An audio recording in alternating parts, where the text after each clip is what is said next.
we're live. Welcome to day 2 of the Spring Leaning Challenge. Turns out I didn't prepare my hand to smack technology, and sometimes it fights back. Can we all agree? Okay, great. So my name is Erin. And I'm Sarit, and we're very excited to have you here for the first time, or perhaps back for day 2. All right, who was here yesterday? Who was here yesterday? Put a Y in the comments, in the chat, if you were here yesterday. If you're just joining us, it's like an episode of Friends. You can join at any time in the season, and it's going to be a great episode. So you're not too late. You can always recap the day before. Today's going to be amazing. What are we talking about today? Today, we're going to talk about how to outsmart your genes. Not these genes, like the genes. See how stretchy those are? Yeah, looks good. So for anybody who has been with us since day 1, which was yesterday, since day 1, of course, in this challenge, what we're doing is every single day, you have a segment of the content that we want to teach you. And what we are here to teach you is, the pillars that are a part of your sustainable body transformation journey. The reason why we're here is because both Erin and myself used to struggle with our own weight, with, compromised self-esteem, compromised confidence. And if I'm being honest, I can only speak, about my own experience. I walked through life walking through the motions. And for a long, long time, I felt that, I knew that I was meant for more, but for some reason, it seemed as if,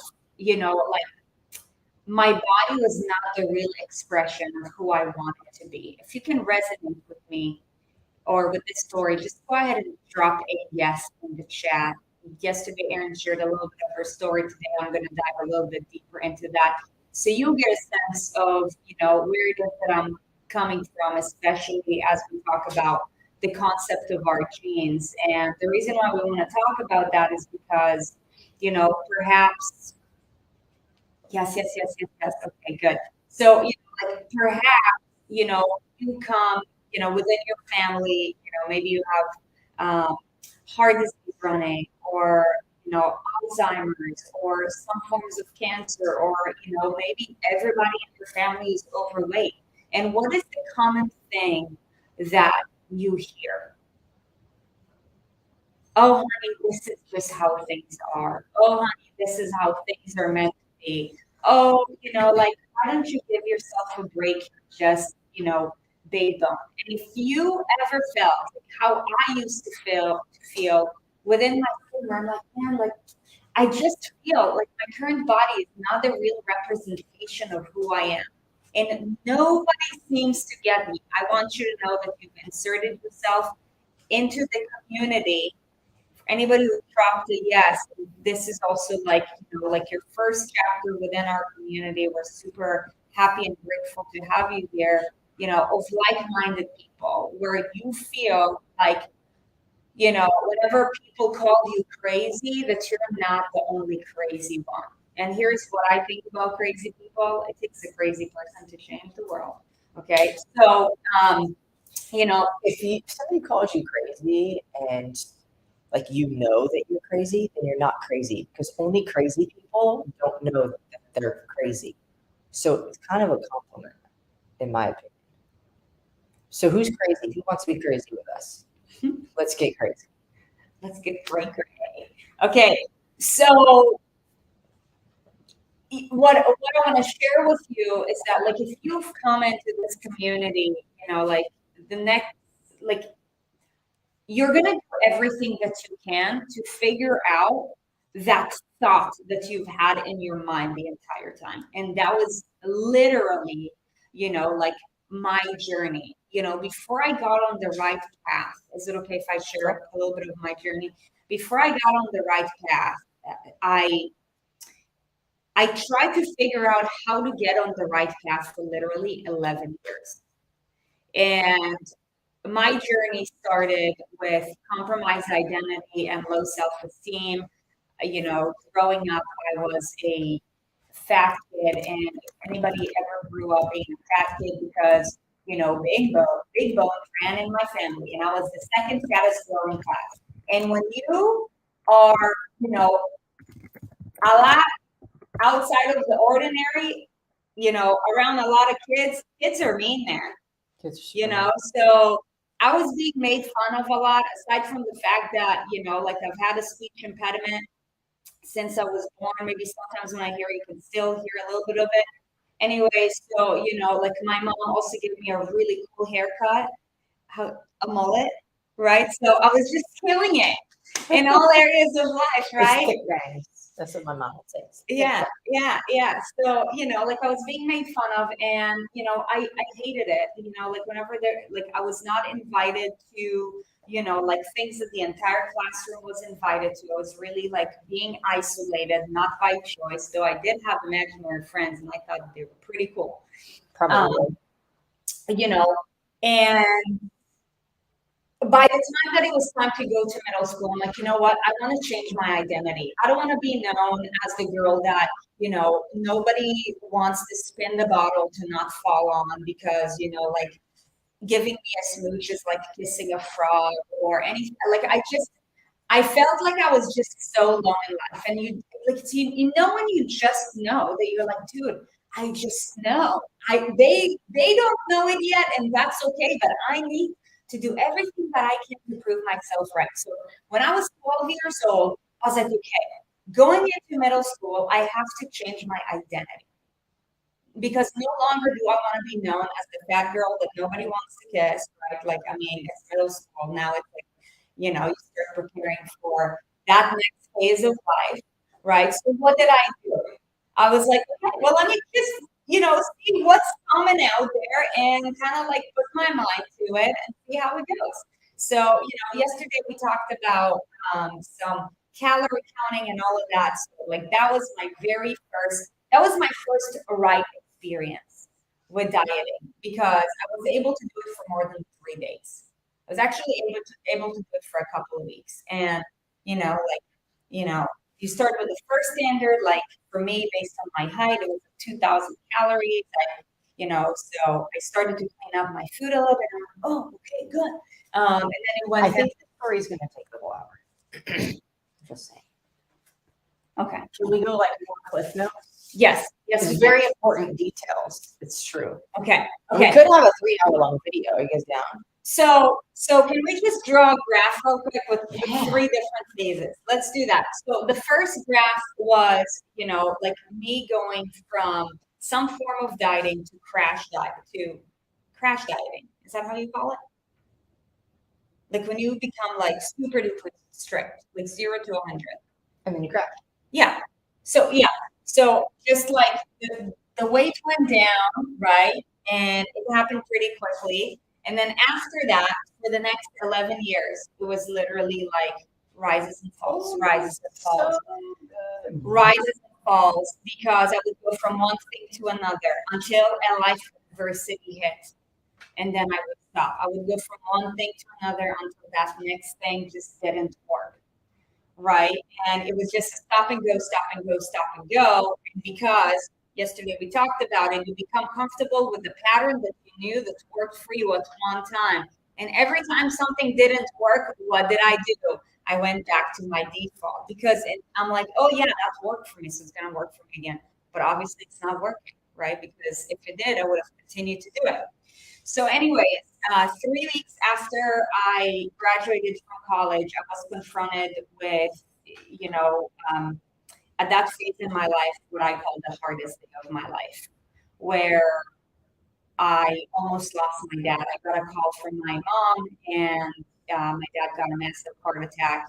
See, my dad was overweight, runs in the family, and he had hypertension, high cholesterol, high triglycerides, and he was very devoted to his career. He simply did not take care of himself. He did not have the systems that were teaching you in place, and he didn't have that desire. So, one day, just fell down, and that was the most traumatic experience of my life. And, in that, it made me look at myself differently because I knew that I was just like him. This is where we're going with the genetics, right? Like you have so much in common, on a behavioral standpoint and from a genetic code standpoint as your other family members, whether it's your parents or grandparents, whatever it may be. And in my aha moment, I'm like, you're just like your dad. You're 22 years old, he's 54 years old. And I know my dad's patterns, and my patterns were very similar. I was just 30 years younger. And I told myself, I'm like, if you don't start changing your ways right now, 30 years from now, is this what you want for your marriage to look like? Is this what you want, for your family to look like? Is this what you want for, your health and body to look like? Imagine being the person that the entire family depends on you. If you know that your entire family depends on you, just go ahead and drop a D real quick. To, in a second, I'm not even sure if anybody can depend on me or if I will even have the opportunity of having anybody depend on me. That was my dad's situation. And, whether or not he was ready and willing to change his ways, it's completely up to him. However, it made me take a really close look at where I was heading because I was just like my dad from a physical standpoint and from a behavioral standpoint. And I had a real talk with myself. I'm like, are you ready? Like, I'm ready. So then I told God, I'm like, God, show me the way and I will follow. And if I happen to figure it out, I'm going to devote the rest of my life to helping women who struggled with their self-worth, self-confidence issues, just like I was, to get to a point where they feel proud of themselves, where they get to a point where they feel like they are in charge and whatever it is that they think, even if people call them or crazy, that they go after it no matter what, go hell or high water. Or for anybody who's like in my dad's situation, health compromise, just overweight, doesn't know how to take care of himself in any better way. So, I share this with you because I'm a real person just like you who's, from a genetic standpoint has, I don't have the right genetic makeup. Is there anything that you want to add or shall we go into the next part? So I've been to Israel twice. Sweet's whole family is overweight. They smoke. They sit around all the time. And so you would think if you were to line everybody up in a row and you were to look just at the external shape of them and Sarit's in the same mix, you wouldn't think she's from the same family.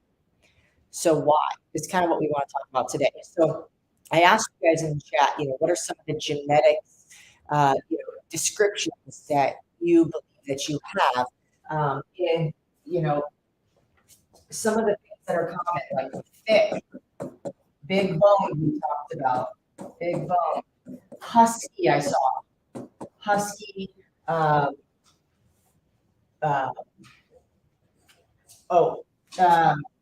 Gosh, thunder thighs,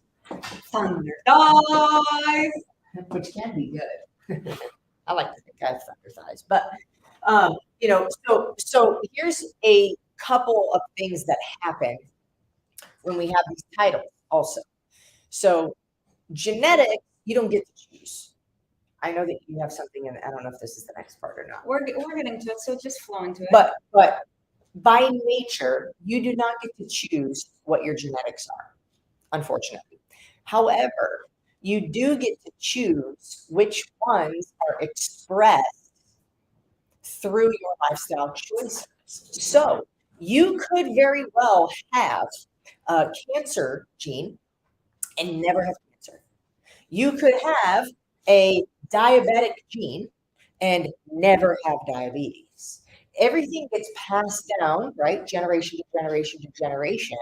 So if we look, and when you go to the doctor's office, what things, family history of up. Why would I know? Because it's probably in your blood, in your genetics somewhere, right? And you don't get to choose. But what happens when we grow up is we learn. We catch on to things.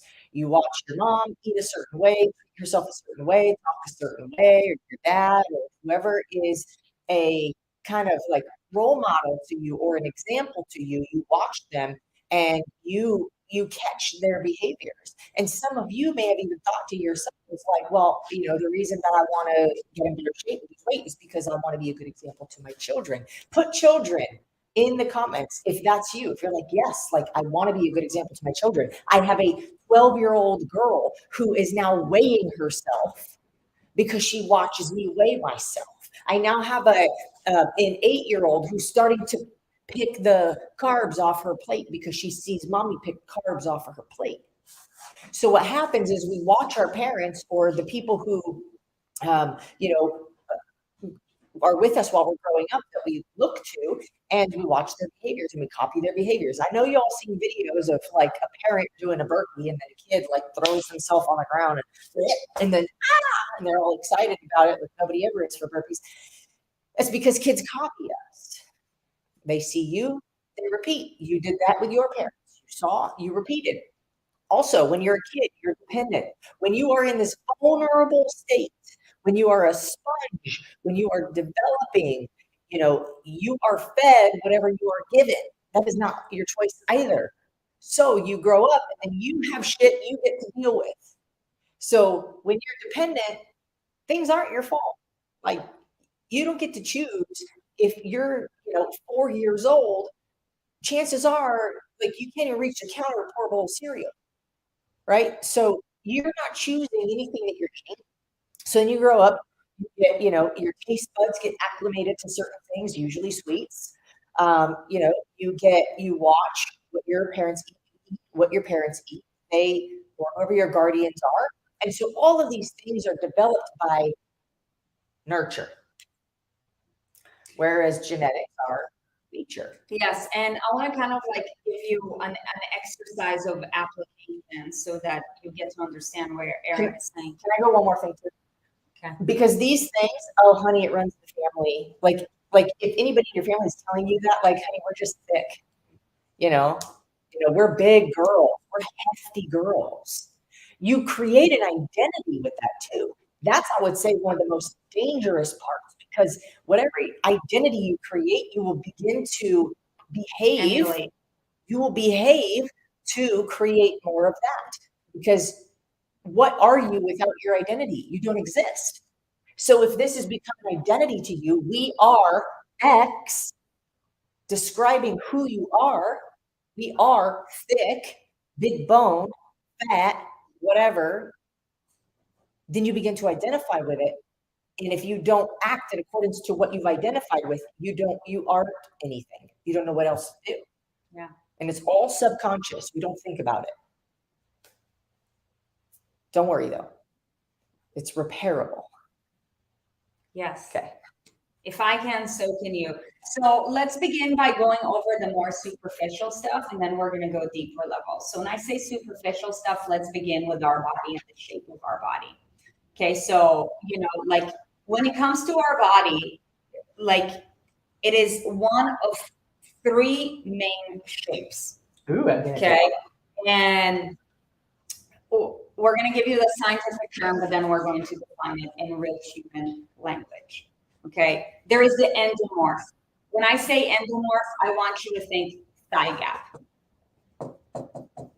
Okay, What? with my body's structure and how I was created with my genetic code, it does not matter how low I get. You will not see me with a thigh gap, because my genetic expression based on my body's structure is not that of an endomorph. Okay, as we're sharing with you those body types, I want you to start thinking to yourself, which body type was I born in? Because I was not born as an endomorph. Okay. Morph, by the way, means manifestation, right? So the manifestation of your body. Mesomorph is the athletic build. That is a lean body that is broad shoulders. This is really dramatic. You know, like the ability to develop muscle. Like, for example, an endomorph, they can try to get big all day long.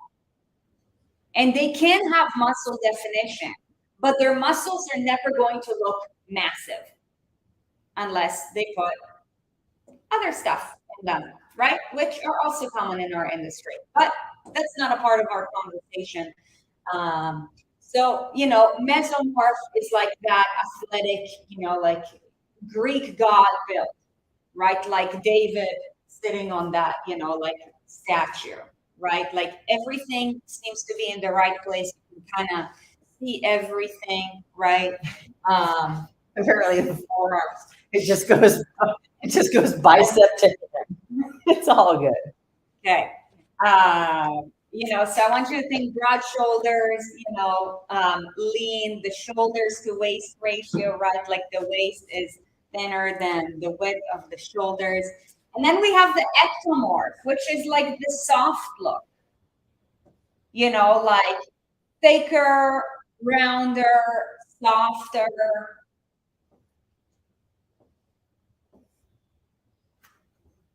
You know, like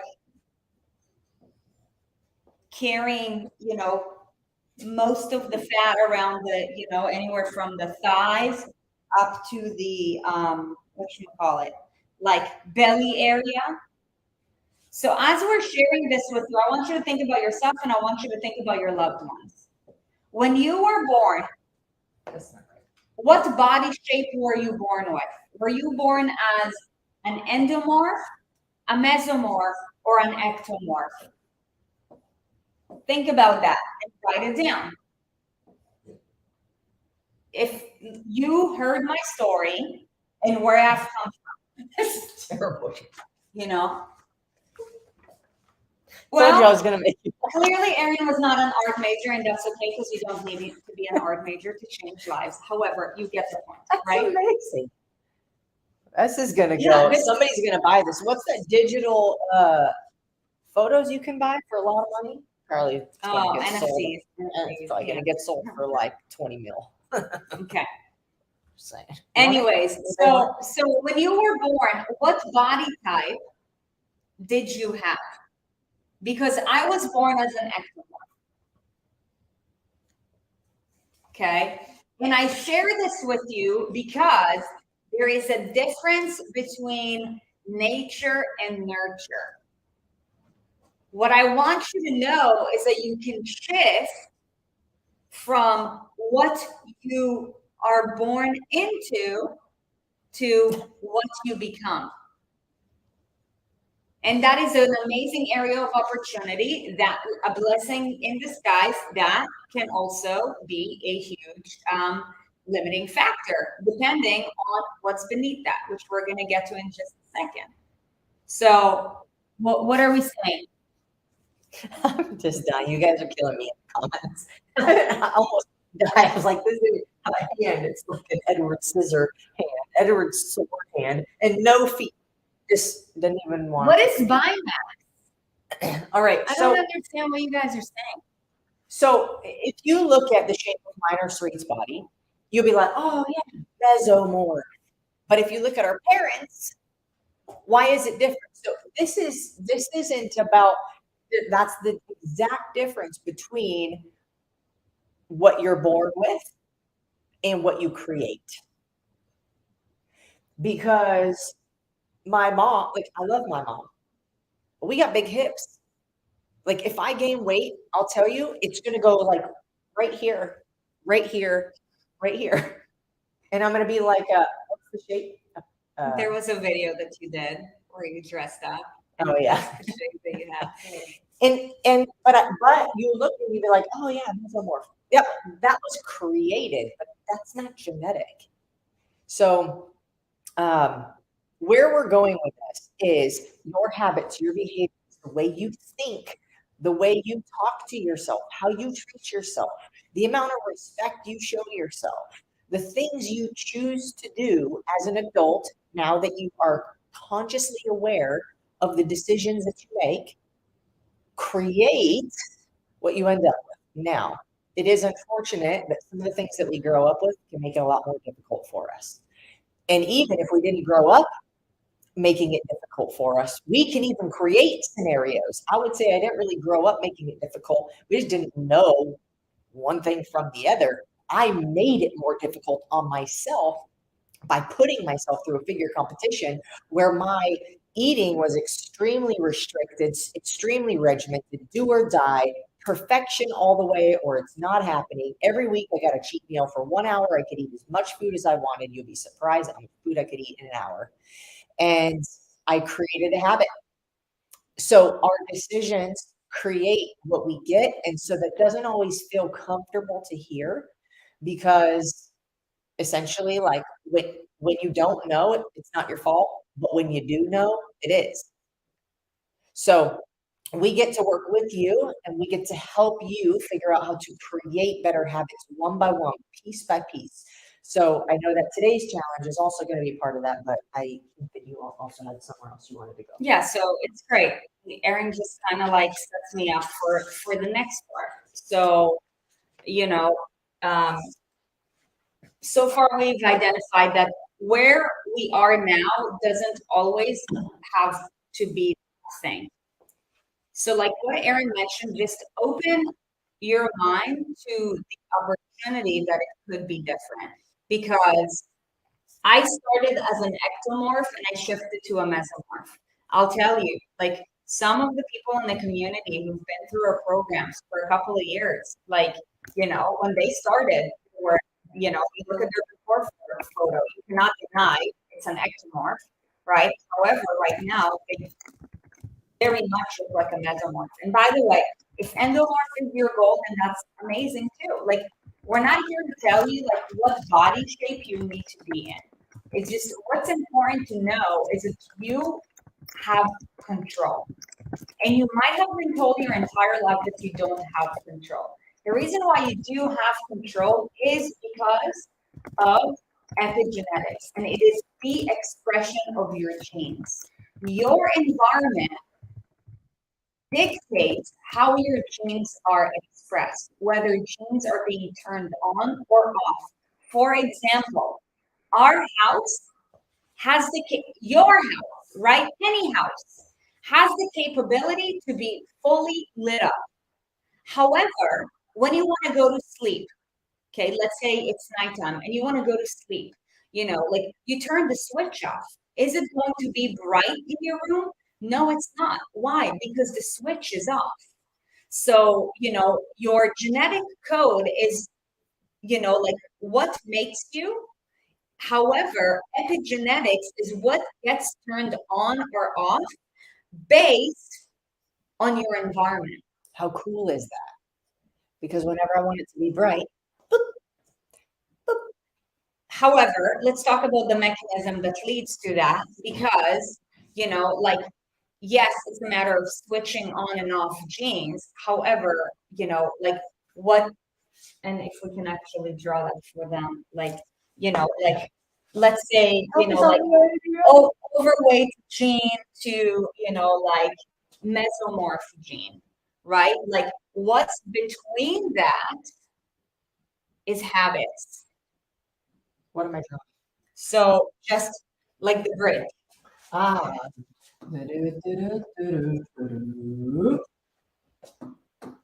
So your habits are going to be the mechanism that are going to shift you from an ectomorph expression to that of a mesomorph, or whatever you want it to be. We're going to do this.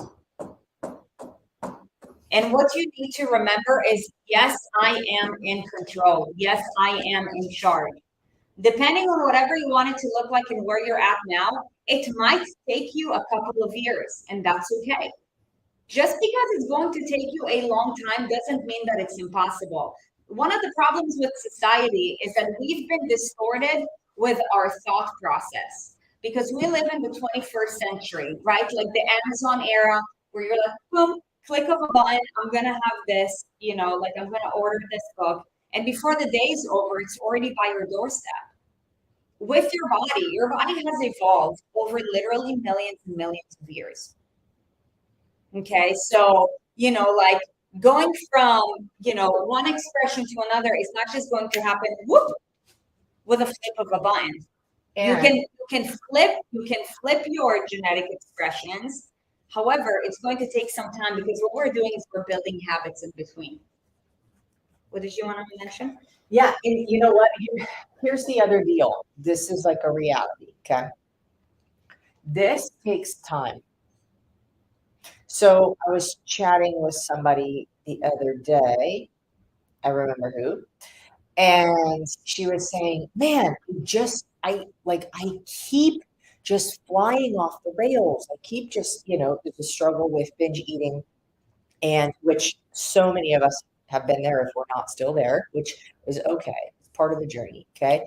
And she's like, man, I feel like, why am I still just having such a hard time with this? Like, I do okay. And it's like, I've been doing this for, you know, 3 months, and I'm just like, still, it's so hard.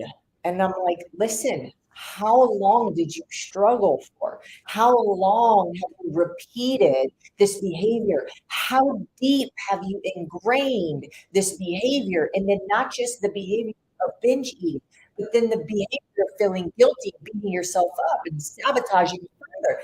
How long have you done that behavior? So much so that it's become a habit. It is habitual. You don't think about it. You go into your house, you go to the fridge, you start putting stuff in your mouth.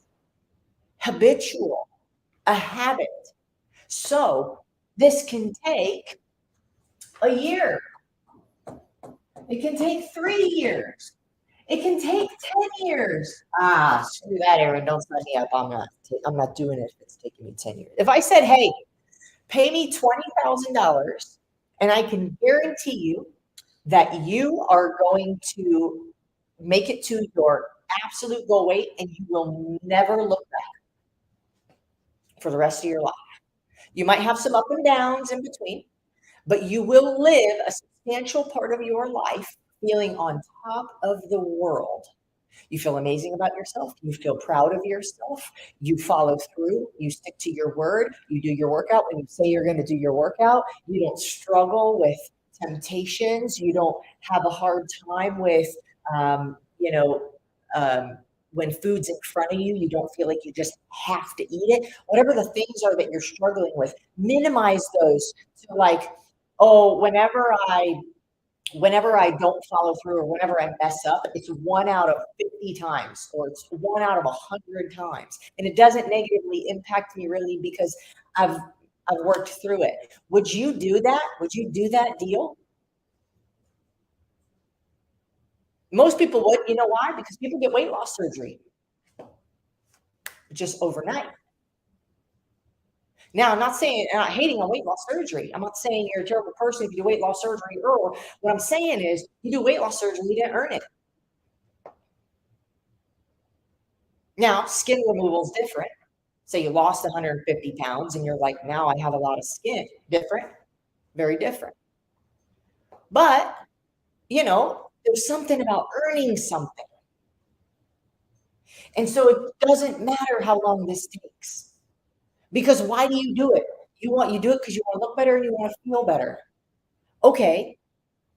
So if you want to look better and you want to feel better, but you quit on yourself after a week, do you really want to look better and feel better? Or do you just want to look better and feel better right now? Or when it's convenient? Or when it's easy? I had to have this conversation with myself. Me too. I had to have this conversation multiple times. Multiple times. And so why do I say all of this? One word. One word. And then I'm going to tell you how to be okay with that word. The word is patience. And I know that you don't like that because it's not sexy. It doesn't sell. And it's not shiny. But what I do know is that if you want to look better and feel better, how much better would you feel about yourself if you respected yourself more by putting good food in your body? How much better would you feel if when you looked in the mirror, you said, I know you're a work in progress, girlfriend, but we're working on it. Rather than, you fat piece of shit. I don't know if that's what you say, but kind of that's what I said to myself. And usually it's not nice. So all of this is food for thought, okay? Really what this comes down to is me getting better at respecting me, talking nice to myself. Imagine you are having a conversation with a 13-year-old girl. I've gone way on a tangent, but this is very good. Yeah. No. Imagine you're having a conversation. Is anybody mad about it? Doesn't matter. I'm going to keep going. Imagine you're having a conversation with a 13-year-old girl. Okay. Think about the things that you say to yourself when you look in the mirror. Be honest about it. Be very honest about it. Okay. You look in the mirror, you get dressed yourself. Are you like, hey, dang. I know Brookdale Sala is now. Good. And if you made it there, that's freaking fantastic. I want all of you to make it there. I want all of you to do what Brooke did when she walked past the mirror and she said, that's me? Dang. Okay. But be honest with yourself. Those things that you say to yourself when you look in the mirror, would you tell them out loud, out of your mouth, verbally to a 13-year-old girl? Yes or no?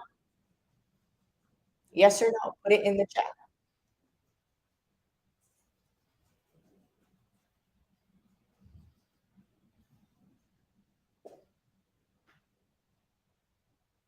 Chances are you wouldn't.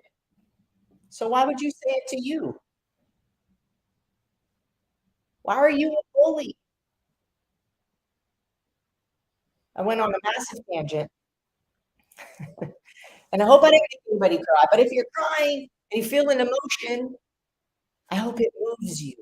And I hope you remember so that the next time you do look at yourself in the mirror, you can say something nice about you. Because this takes patience. It is a journey of learning how to respect yourself better, period. Mhm. That is my tangent. I think I'm done, but I'm not making any guarantees. That is so good. And You have a I pen. predict you're going to have at least one more tangent today. So it's really good stuff, and that's one of the habits that we're going to be talking about today. Our point for sharing this with you is because we're here to wake you up, because society has taught you to believe that you're a victim, that you have no control. And I'll tell you, when people hear our message for the very first time, they question it, and they question us, and that's okay. However, I'll tell you that this is the message that transforms lives for real, for real. Like, not only are you like reshaping your body, but you're feeling good about it in the process. It's not like, oh my gosh, I'm only on day 3, girl. I'm starving. When is it time for a cheat meal? I'm ready to eat a cow. I've said those things. I have. And I can imagine you have to. So let's talk about, this bridge of habits. So from the umbrella habits, what habits are incorporated that shift our epigenetics, that do give us control to, shift our body's expression, our well-being, our health, and whatever else we want it to be. Okay. And it goes like this. N R R L T. Okay. So, I mean, M stands for movement. Movement is, like everybody knows that. It's kind of like the no-brainer. It's like the first one y'all go to. This is why so many people think that when they're injured, they can't lose weight, when it's actually the best time. Because when you eliminate the most common and you give yourself an opportunity to focus on everything else, some of which I guarantee you that some of which you have not even considered in your life before, you're actually going to allow yourself the opportunity to get to the root of the problem sooner rather than later. This is also why you will see elite athletes, if they ever get injured, like also becoming really overweight really quickly if they like do not have their other habits in check. Because the reality is that the movement component is like the cherry on the top. In fact, how many of you have been doing really good while you were able to work out, you got injured, and you gained weight? Put weight. Put the word weight. If you were working out, you're doing good, you're doing your thing, then you got injured, couldn't work out anymore, and then you gained weight. And there's also like, also some of us, and I've been there too, if you know that some of these are compromised, you will overcompensate. Yep, totally. By working out more. You ever had, I seen the tank top one time, it was like, I work out so I can eat tacos. Yeah. I'm gonna work out extra hard so I can have an extra cookie. Yeah. So, like the movement component is pretty straightforward. However, like when it comes to like our philosophy on movement, if you do care to know, we believe in, constantly very functional movements performed at a higher intensity. Because that way, from a behavioral standpoint, it's fun. You're never bored. Doing the same thing over and over again, especially when you're working on building momentum and building consistency, is going to be very discouraging. It's one thing if the person is already disciplined, they will grit through it probably. If the person is not disciplined, it's only a matter of by day 3, they're probably going to fall off, right? So, and then functional movements, because that's how our body was designed to actually move through space, right? And in life, use it or lose it, right? So, like for example, for anybody who's following our training, like every workout that we give you on those 5 days is completely different than the other. And all of it involves functional movements. It does not matter whether you're level advanced or level intermediate. Because the same philosophy applies, the application just looks different for whatever step you are along the way.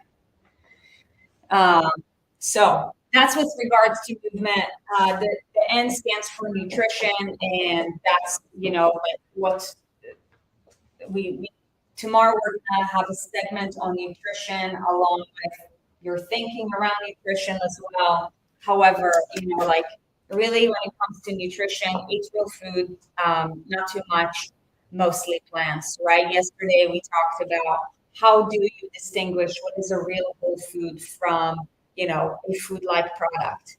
I want to clarify, when you say eat real food, not too much, mostly plants, people are like, oh, you mean like vegetarian? No, just a lot of vegetables. Fruits and vegetables. And fruits are okay, right? So basically, eating more real food and eating less of the processed stuff. In today's society, it is becoming more difficult to get closer to the source.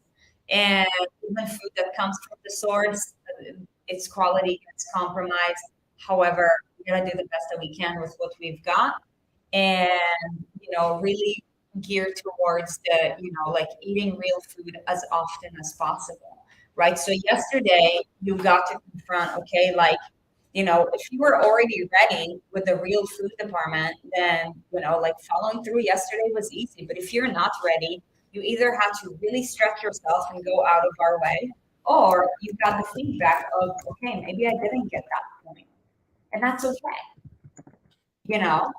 But I'm going to tell you, it's only going to get more difficult. Why? Because whoever is in charge of the food industry, it's the biggest food manufacturers. It's not the farmers. You know what I mean? It's all about the money. Yep. So, yeah. They care about money more than they care about or me. It's true. Or street. Or your family. Mm-hmm. So the next one is regeneration, which is basically your recovery. So I want you to think about, all of us have a phone, right? Can you use your phone And can you, like, some of us use our phone for work. Some of us use it for fun. Some of us are just, Both. yeah, right? However, whether it's, just for, convenience or performance, if your battery charge is on 0, you can't use it for anything. Right? The whole world shuts down when the phone goes to 0. So, to the degree that you're able to recover, you're actually able to boost your metabolism, and you're able to kind of multiply whatever it is that you're already doing well with regards to your nutrition, your movement, and everything else that we're talking about. All 3 of these R's can go in this R category. Yes, regeneration, recovery, rest. So I just want to share with you, like some examples of, like habits that are a part of the regeneration, recovery, and rest cycle. Of course, sleep is really the bread and butter of that. Taking naps could be it, like unplugging from your phone for, maybe the last 30 minutes of your day, or All technology. 30 minutes of your day, like maybe foam rolling before you do your workout. I want to give them a fun bonus little challenge, something that we used to do. We did it in the TPC. Wait, do you know what today's challenge is? Just to make sure that we're on track. Oh, are you going to give them like a bunch of different options for it? Yes, based on what they need. All right, you're going to have to wait till the end of the movie. I'm not spoiling it. Almost done did it. Okay, so, like drinking water, being hydrated, going in, right now there is a big regeneration trend, like, with like the infrared saunas and the ice baths and, like that sort of thing. That's all a part of the regeneration umbrella. Like world-class athletes have been paying attention to their regeneration for years, because to the degree that you're able to recharge and recover, you're able to do whatever it is, whatever else it is that you're doing or not doing better.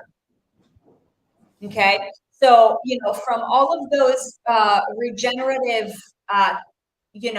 habits that we've just shared with you, I want you to think about like which one intuitively would move the needle for you most.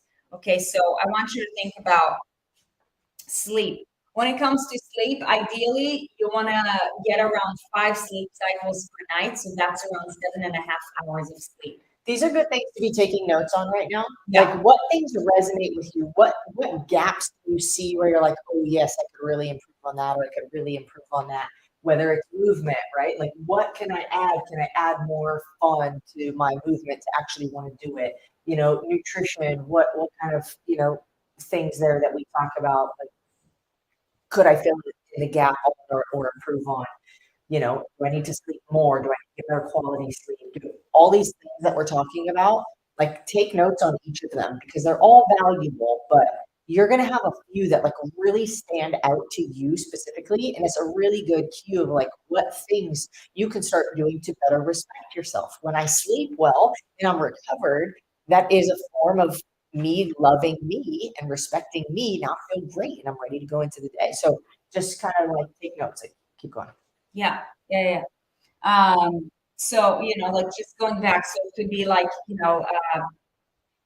getting more sleep, or it could be maybe like adding a nap in your day, or maybe it is, like being unplugged for the first part of the day, or maybe it's being unplugged for the last part of the day, or maybe it's having an evening routine, because if your mind is racing and you're like, when I go to sleep, like my mind still keeps racing, then perhaps you need to like, like unplug the phone from the charger and, like really like, like write down the things that you're thinking, like do a brain dump right before you go to sleep.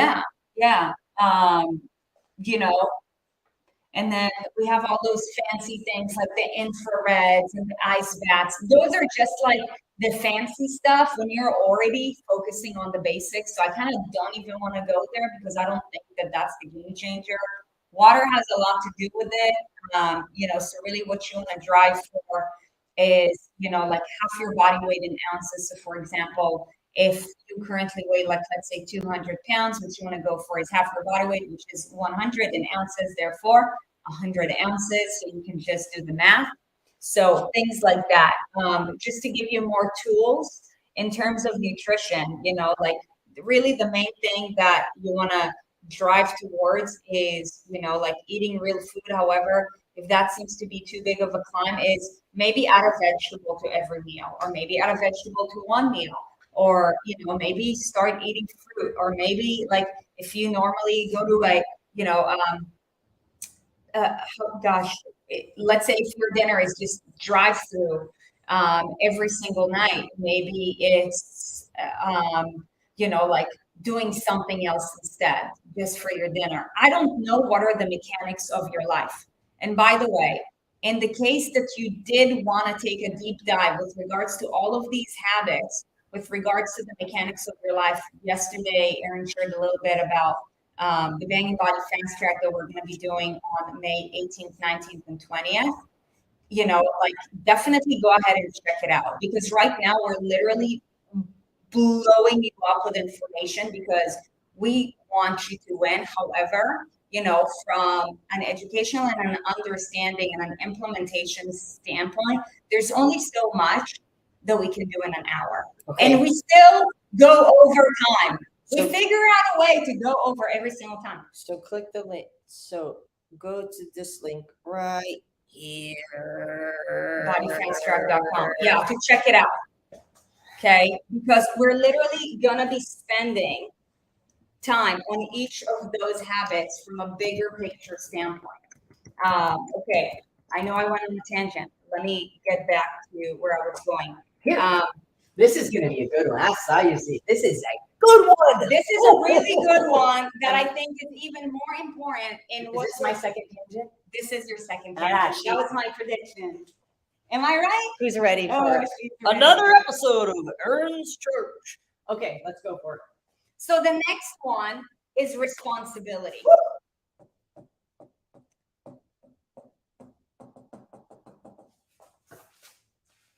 Okay. That's responsibility. And Erin doesn't know how to spell it. You know what it says, so it doesn't matter. Okay. Am I going? Is it tangent time? Go for it. Okay, so what's that TikTok? I think it's the voice of Angelica from the Rugrats, where she's like something about growing up. I got responsibilities now. I got responsibilities now. But anyways, responsibility is something that has transformed my life completely. If you want your life to elevate in every level, if you want your body to get fit, if you want your finances to get in better shape, if you want to have a great attitude in moments where you will think that you wouldn't have a great attitude, if you want to be able to solve problems quickly and efficiently, if you want to be able to communicate better, responsibility is the name of the game. How, Erin? Responsibility is like I go to work so I can make money so I can pay for my rent so that I can not be homeless and I can put food on the table for my kids. No, responsibility means you are responsible for everything that happens in your life. Everything. And I use the example of getting rear-ended by a car because usually you don't understand. So if you get hit by a car, who's responsible? You're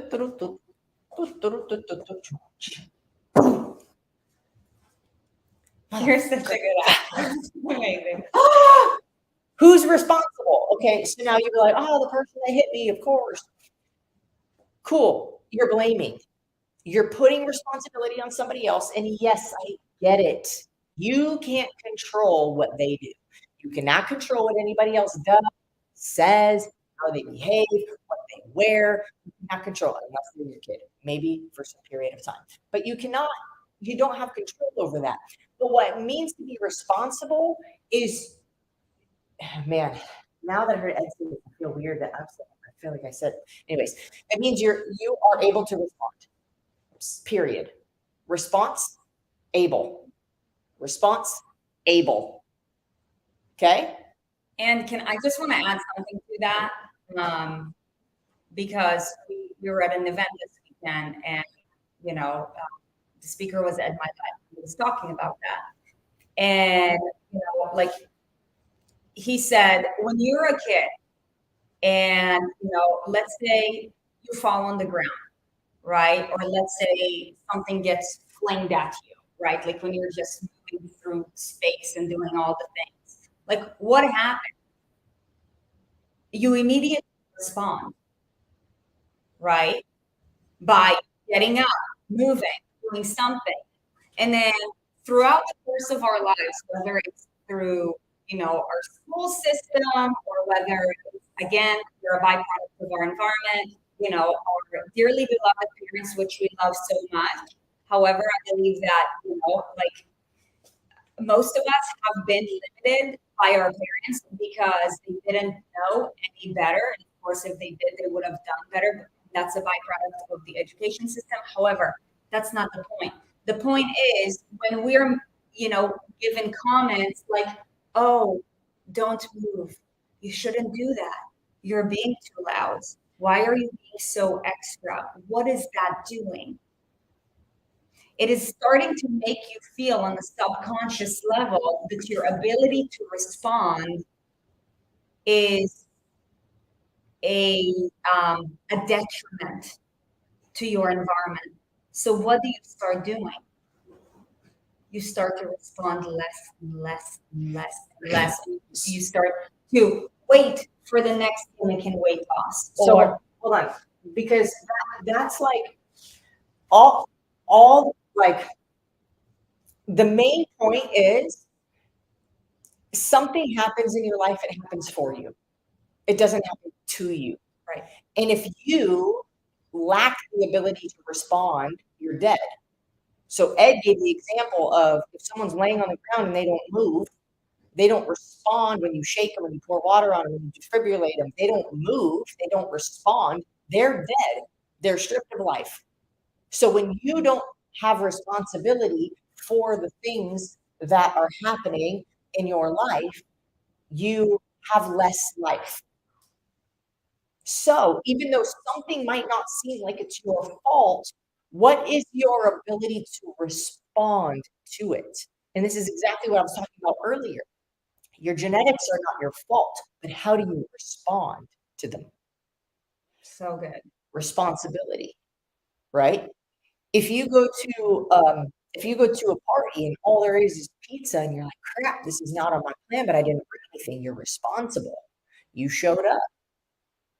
You didn't ask what was there, right? Like it's just a mindset of this has been created for me to either learn something from it or to understand how I can show up and execute better. Because if I, show up to the party and there's only pizza and then I learn, crap, I didn't bring anything else. Now I'm either going to have to eat the pizza or I'm going to be really hungry. Then you learn that happened for you so that you can say, okay, cool. Next time I'm going somewhere where I don't know what the menu is, I'm either going to bring something or I'm going to ask somebody what's there. And you learn your ability to respond to the things that happen. So the more responsibility you own in your life, even for things that don't seem like they're your fault, if you are responsible, then you can do anything. And you're gonna, even if you know that you might not,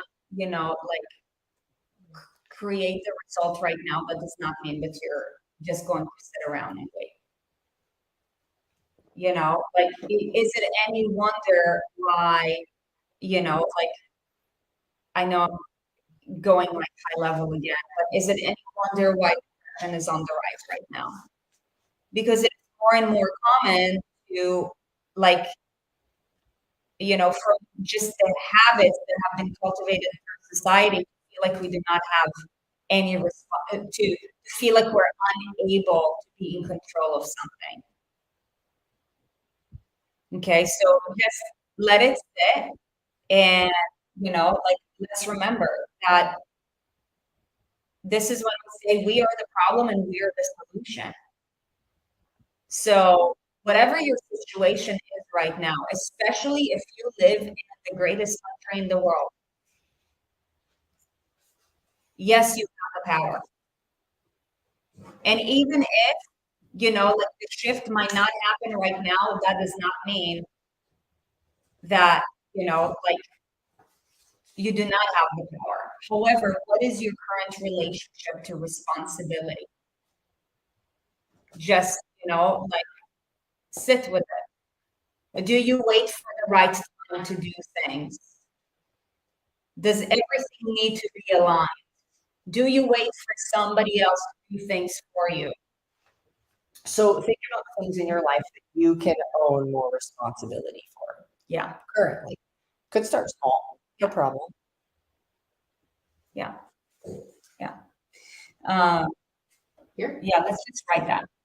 Like what things in your life, or at least with regards to your body transformation journey. Like if there's one thing in your life that you can have more, that you can own more responsibility for, what would that thing be? For some of you, it's your schedule, your time.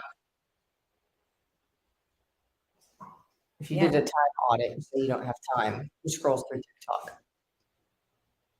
Or maybe you just haven't learned to create better systems.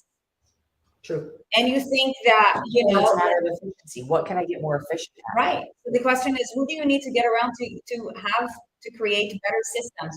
Your habits are life systems, by the way. I used to put out what I was going to wear Monday through Friday. It worked at Equinox. Yeah. I'd be like black shorts, work shirt, bra, underwear, socks. Boom. Yeah. I do black shorts, shirt, bra, underwear, socks. Boom. And I'd put them on top and I'd be like Monday, Tuesday, Wednesday, Thursday. And I would literally just have them in a stack. And I'd be like, boop, Monday, Tuesday. It's a system. Why? Because we all at one time, and I don't think about it in the morning. What am I going to do? Wow. System. Yeah. Okay. Okay. The other one is lifestyle. Like cruiser, we're gonna get done at 10 o'clock. So, like lifestyle, that can be implementing certain boundaries so that you can stay in check, right? Like lifestyle could be, like I shut off my computer at a certain time so that I can do my evening routine, or we can just put evening routine or morning routine, like what Erin just talked about, like her habit of, like setting up her clothes for the entire week, or me doing it the night before, or, like us setting up our water bottles like the night before, like think about what little things that if you could create a system about it that can, like help you to, like move through the day with greater efficiency. It looks like a lava lamp. What would that look like? That could be incorporating like part one of, like a morning routine, right? Like maybe as soon as I wake up, I, acknowledge 3 things that I'm grateful for, right? For some of you guys who've been in the community who have already been implementing some lifestyle habits, okay? Or, like not checking my phone until I get to the office because then I end up skipping my workout, right? Or, like, taking my dog out for a 10-minute walk so I can flush things out as soon as I wake up in the morning. I don't know what are your lifestyle habits, right? But I'm just giving you some, hacks to help you create more order in your life so that you can move through the day with more efficiency, because you are a byproduct of your habits, and your habits build your environment. Okay? And then the other one, which literally creates like how you execute everything else, is your thought habits. Before any action that you take, or before any action that you refrain from taking, whether you're aware of it or not, there is a thought behind that. Okay? And but it's like an internal dialogue. Internal dialogue, yes. So, like staff meeting. your thoughts create your actions over time create your habits. And just so you know, it takes more than 21 days to create a habit, and your habits create your life, and your life creates your legacy. Okay, so it all starts with a thought. You know, like whenever you, the first time, right? Like, for example, I shared my story, right? Like before, I was like, oh, let me see like what I should maybe follow so that I can, like shift my identity and drop weight. I had a thought of no longer do I want to be known as the person that I was known, like in grade school. What do I do about it? Right? So thoughts can be in the form of questions. I'll tell you, one of the most powerful questions that you can ask yourself in this journey is, rather than thinking in terms of how fast is it going to happen,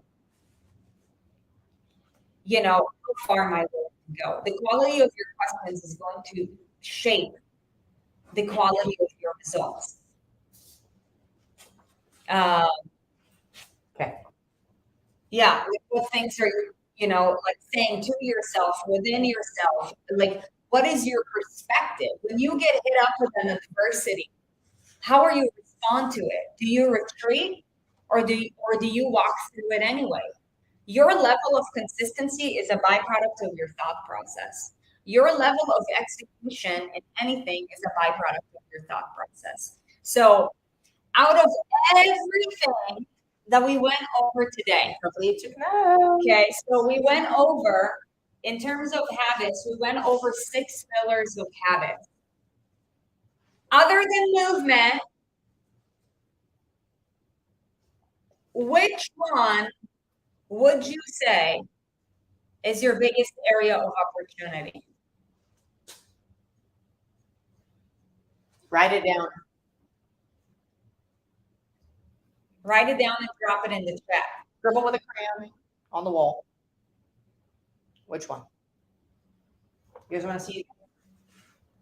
So let's just do a quick recap. So the 6 habit pillars are movement, nutrition, regeneration, responsibility, lifestyle, and thought. Which one would you say is your greatest area of opportunity? Knowing what one that you suck at the most.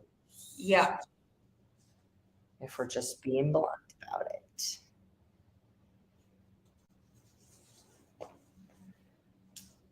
Okay.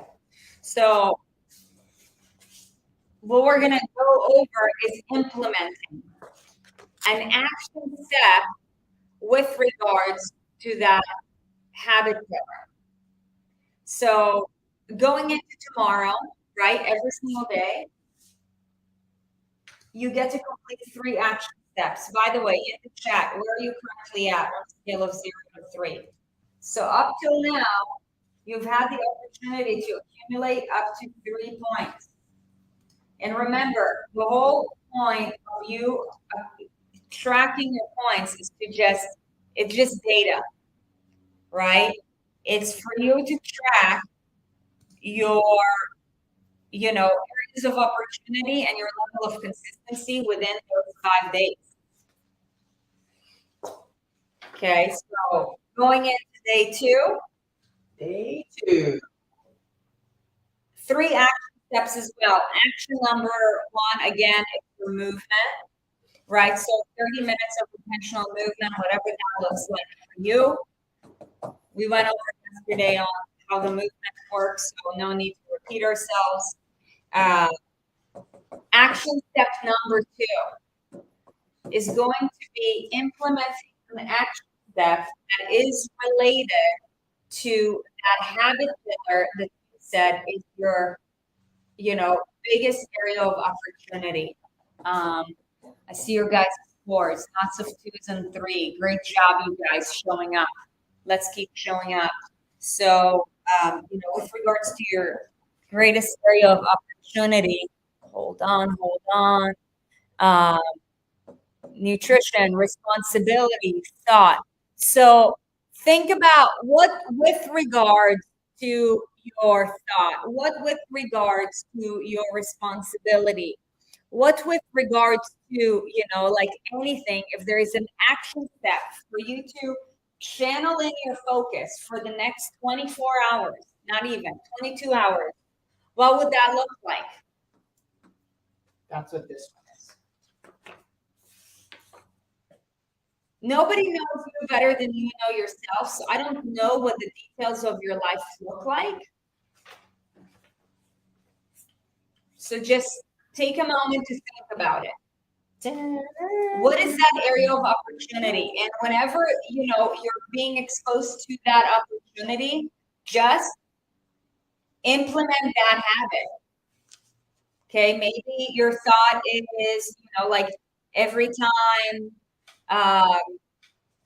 like the dog barks, I, like get into a really like negative state of mind. Maybe you can, like in the moment, your action implementation should be, oh, I'm so happy and grateful that, like every time I hear my dog bark, because that means that he or she is alive. I don't know that we can. You change it, and that's responsibility. Right. You're responsible for your thought and your behavior around whatever happens. So maybe, if it's lifestyle, maybe it's going to bed 30 minutes earlier. If it's nutrition, maybe it is having a serving of veggies with each meal throughout the next 24 hours. If it is another lifestyle, like I'm plugging from technology for 30 minutes first thing in the morning tomorrow. Or maybe, tonight. Or maybe Netflix and chill is the thing that makes you like, affect your sleep because you end up staying up too late. And, like maybe, your lifestyle habit is tonight, I'm not gonna watch any Netflix. So choose your biggest action step that is related to your biggest area of opportunity. And just so you know, we're going to take a much deeper dive with regards to each and every one of these habits. And we're going to educate on that. We're going to focus on the implementation and the building of a system so that you can actually get to a point where you're going to be able to build those habits, because a lot of these habits are intertwined. I'm not sure if you realize that. Right? Then also consider going to, what's the link for the Body Fast Track? Bodyfasttrack.com. Okay. Bodyfasttrack.com. You guys, it's going to be a really super cool event. We've never done it before in that type of platform. It's going to be virtual, so you can stay at your house. It is going to be live, so we're actually going to be doing it very much like this, but we're going to be helping you in real time create systems for yourself. We're going to be helping you in real time create a plan for yourself in regards to movement, in regards to nutrition, in regards to regeneration, and all of these things. So if you want help to actually create like the things that I do, but then also be, I was going to say infiltrated. If you want to be like also exposed to different helpful perspectives that Sarit and I have gathered over the years of our trial and error, and not continue making the same mistakes that you've been making, or not make the same mistakes that we did. And it is a fast track, right? Let's take a little bit of time out of the equation because we know you're impatient.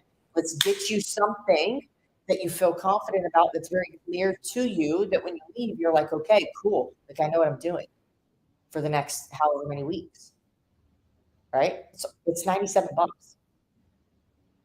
And in the case that you have a conflict and you're unable to attend, like there's also an upgrade for you to be able to have lifetime access to the recording. Yeah, there's a recording access, but you also get a bunch of cool bonuses with that too. Also, anybody that's jumping into the fast track this week, before the week is over, we're also going to give you, now, you guys, I don't know, a lot of you guys did the 5-day transformation kickstart challenge when we did it live.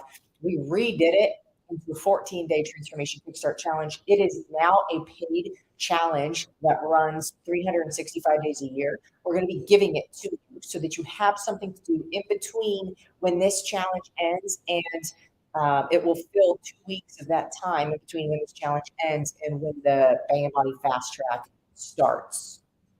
Okay, so we're going to be giving that to you.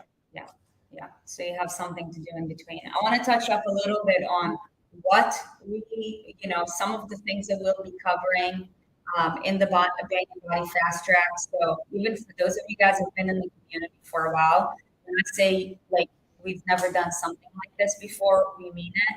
From a training component, whether or not you ever aspire to be a personal trainer, I believe that it is important if you want to have freedom with regards to how to, no matter what, be consistent with training, for you to gain an understanding of how do I build, like a program that fits my lifestyle that will help me to execute on my goals. Because maybe, like your knees jacked up from something and there is, like an exercise style that you like. How can we implement that? So we will be teaching you the steps to implement a 4-week training program on your own so that you'll have the skills and tools to be able to, whether, you happen to, like, let's say travel, like, shit, there's no Wi-Fi and I can't access, like the burn zone or whatever it may be, right?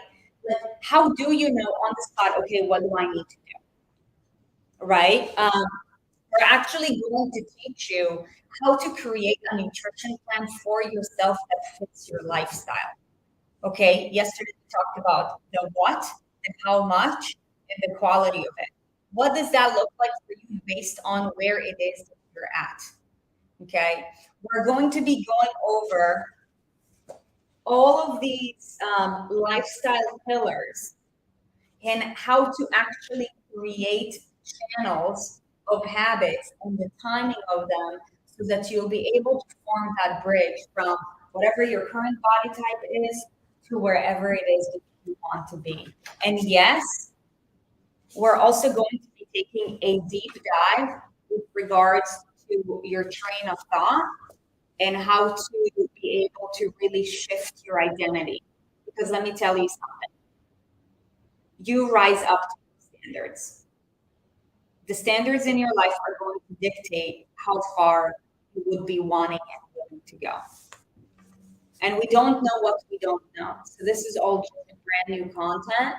And our intention is to provide you, like great results in even less time. So you're going to be getting all of that content in a matter of 20 days. And if you do the idea that you're going to work out with us in the morning. Yeah, we're going to be doing workouts in the morning for anybody who does upgrade. It's not a lot for the upgrade either. Guys, we want to get you in, we want to get you involved. We want to help you to go the extra mile for yourself to be able to really create something that you can follow through with that makes sense for your life. Remember, yesterday I was talking about how you acclimate to your new climate. We want to create something that is the next step for you so you can get that acclimation process to where it is you want to be. Okay? So, it's my opinion. I feel like you all should do it. Same. You want to be here, right? You didn't need help. So just a quick recap with regards to going into tomorrow. Make a post. By the way, it's beautiful to see you guys on the Facebook group, just being engaged. And in your post, just go ahead and share with us, like, did my movement, what did you do for your habit practice for today? Okay. Oh yeah, those workouts will be live. Yeah, the workouts will be live on Zoom. Yeah. Okay. Well, That's tomorrow we're going to go over how to be able to indulge in your life and not feel guilty about it. This is what we call the concept of harmonizing. Okay, so if you know that you love your wine or your pizza or your brownie, whatever it may be, like, how can you keep it in your life in a sustainable manner and still get the body that you're better? Okay, so that being said, hope you have a beautiful evening, and thank you for just hanging out and paying attention to the message. And whoever bet 720 or maybe 721, you're the winner. So have a good night, and I'll see you mañana. Bye, guys.